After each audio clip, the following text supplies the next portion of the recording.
Асаго боюнча жана бир видео тарттым эле. Аяк жагы жакшы угулбай калыптыр. Бирөө туура суроо берип атат. Ушул боюнча айткам да, бирөө чалып калып анан беззвучный болуп калыптыр да. Именно техпаспорт башка бирөөнүн аттында болсо деген желик керек эле да дейт.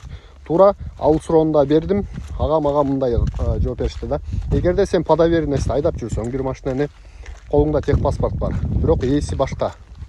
Кандай кылса болот десем, боло берет дейт. Сиз праваңыз керек, ошол машиненин техпаспорту керек. Мындайча айтканда, ошол машинеге байланып атат да Асаганын ответственность, жоопкерчилигичи.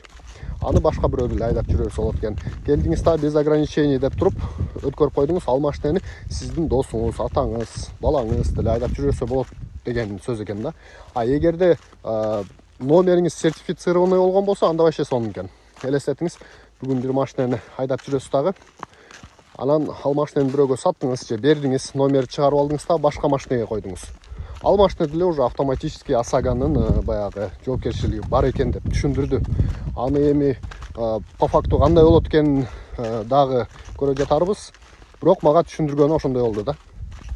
Ошол анан дагы Асаганы дагы эмнени ойлоп табышты мамлекеттин ак көркү деп чыгаргандагы адамдарды угуп атам да менчи. Негизи мындай идеясын карап көрсөң туура эле нерсе чыгарып атат да, по идее.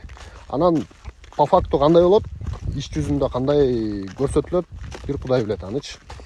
Эгерде мындай жерин түшүндүм да, допустим бирөөнү сүзүп алып, тиги инвалид болуп калды же болбосо өлүп калды.